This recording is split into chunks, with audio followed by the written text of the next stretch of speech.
So I'm gonna keep it real with you. This is not the video I really planned on making today. Obviously, the big news that was coming out of the world of video games was the fact that the first PlayStation 5 system reviews have come out, and a lot of people were talking about this. If you want a good summary of the PlayStation 5 reviews, make sure you guys go check out Dreamcast Guy's channel. Yes, I'm plugging Max again, but go check him out. He made a really good video on it. I'll have a link to it in the description box down below. Max, throw me some money, throw me a free game or something off your little game shelf. I keep plugging you, man. I keep plugging you. But obviously, this was a very big topic, and a lot of people were talking about the positives and the negatives of the system and all this sort of stuff. Basically, just spurning on this PlayStation 5 versus Xbox Series X narrative that we have had, obviously, since these two systems were announced. And like I said, I was going to talk about the PlayStation 5 reviews. I actually wanted to talk about some of the negative aspects that we have been seeing and sort of just, breaking those down. And we're going to talk about them in this video.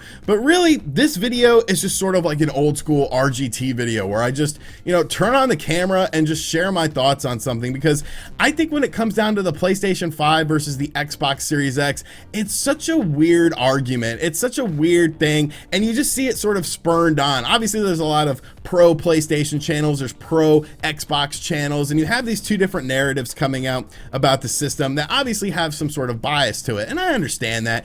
There's nothing wrong with being a passionate fan about a system or anything like that. But when you look at it, at the end of the day, what does it really matter? What does it really matter if someone wants to choose a PlayStation 5 over an Xbox Series X? Because both systems have their own strengths. Both systems have their own weaknesses. And these reviews just sort of amplify that. And they start to show this, that yes, the PlayStation 5 is better in some aspects than the Series X. And yes, the Series X is better in some aspects than the PlayStation 5. There's no clear winner or anything like this when it comes to it. So basically, I just want to talk with you guys. I just want to talk with you guys about how I feel about both the PlayStation 5 and the Xbox Series X, just in a very casual setting, because this is a very casual video. Like I said, I got no notes. I'm just going off the top of my head. So obviously, I have a PlayStation 5 and an Xbox Series X coming in next week. I'm definitely looking forward to both of these systems. I think both systems are very interesting pieces of technology. But really, when you think about it, that's essentially, at least in 2020, that's essentially what these two systems are.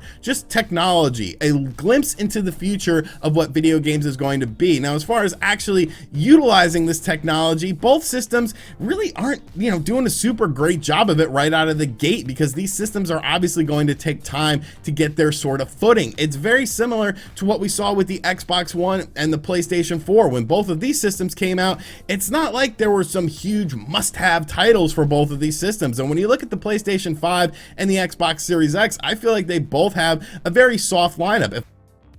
If I have to give, a nod to one system, it would definitely be the PlayStation 5. But even looking at the PlayStation 5's games, it's not like you have anything that you really need to have on day one, unless you're a huge Souls fan. If you're a huge Souls fan, then Demon Souls is nice, but Demon Souls is really just a PS3 remake. It's a game that you might have experienced before, and if you're a fan of this series, then you probably have experienced it. The game I'm looking forward to the most, Spider-Man Miles Morales. Those reviews also went out today. Most of them were pretty positive. Some people were saying, oh, the game is a bit short and things like that, but that's fine. I sort of expect that going into this.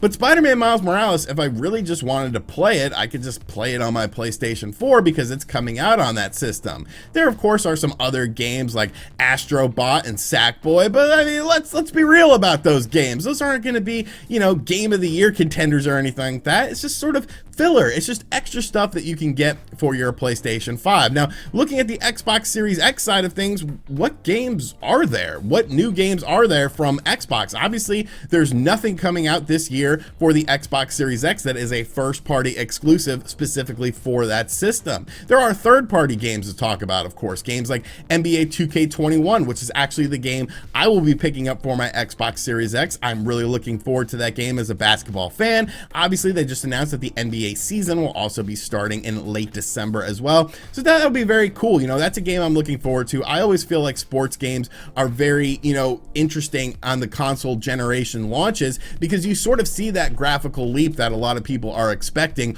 with these games. But beyond that, I mean, the Xbox Series X doesn't really have anything else going for it besides these third-party games. Now, one thing I do want to touch on in this video is the whole thing about faster loading for backwards compatible games. And across the board, generally speaking, it does seem like the Xbox Series X is a bit faster in loading some of these games, more so than the PlayStation 5. There was a bunch of different tests by websites like GameSpot, who have both the Xbox Series X and the PlayStation 5, and generally speaking, as far as loading these games, the Xbox Series X seemed to be a bit superior to the PlayStation 5. Now, it's definitely not a night and day difference or anything like that. It's pretty incremental, a few seconds here and there, but I guess it would be something that you would notice if you're playing an Xbox Series X comparatively to a PlayStation 5, had them side by side, one on each monitor, then yeah, you would notice it. But if you're actually just playing the game, is this something you're really gonna notice all that much? I don't necessarily think so.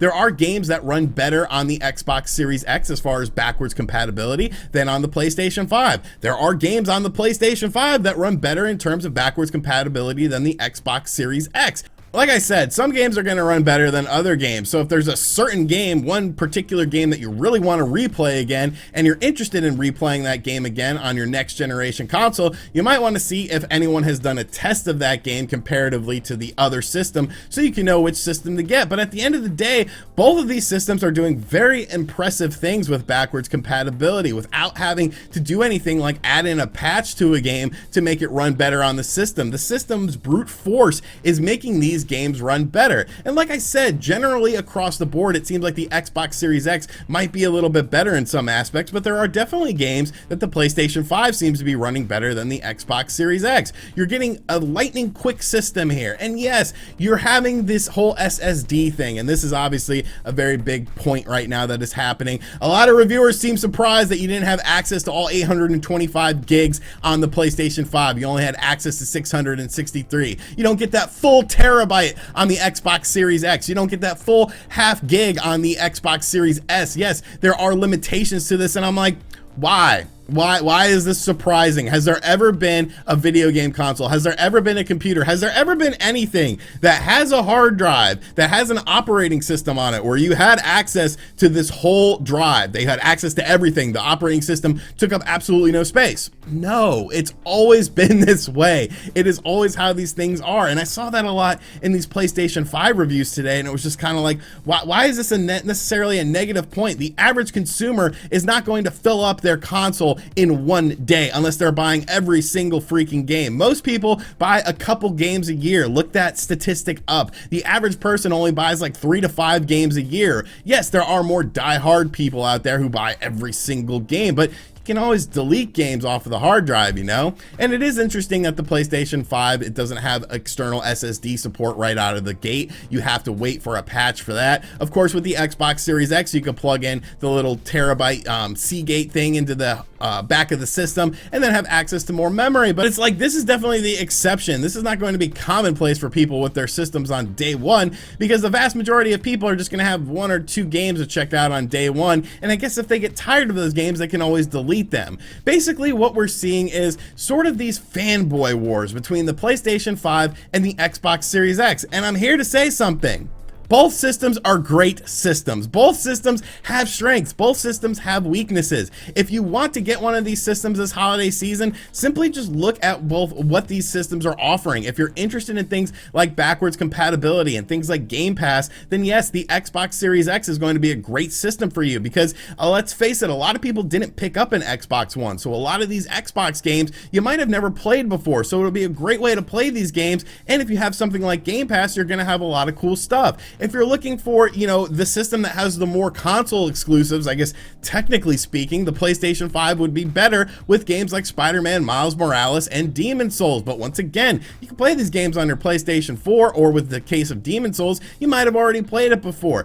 At the end of the day, they're both great pieces of hardware. The next generation of gaming is going to be a very fun time. Whether you're a diehard Xbox fan or you're a diehard Sony fan, I feel like both of them have, you know, things to look forward to with this upcoming console generation. Things that are going to be very exciting. Things that are going to captivate them. It's just such a weird thing how these console wars seem to really just be spurned on by people on social media more so than the companies themselves. If we want to talk console wars, I miss the old days. I miss when Sega was going at Nintendo's throat, and Sony was going at Nintendo and Sega's throat, and Nintendo was going at Sega and Sony's throat. Like, those were the fun console wars back in the day. All this pandering to certain fan bases and just, you know, hyping things up and overhyping things, and oh, the PlayStation 5 sucks compared to the Xbox Series X. Oh, the Xbox Series X sucks compared to the PlayStation 5. Like, it's just so silly to me. It's just, I don't know, it's absolutely ridiculous. I don't even know the point of this video, but it's just something I wanted to get off my chest. Like, the PlayStation 5, the Xbox Series X, they're both great consoles. They're both going to be very interesting to see in the future.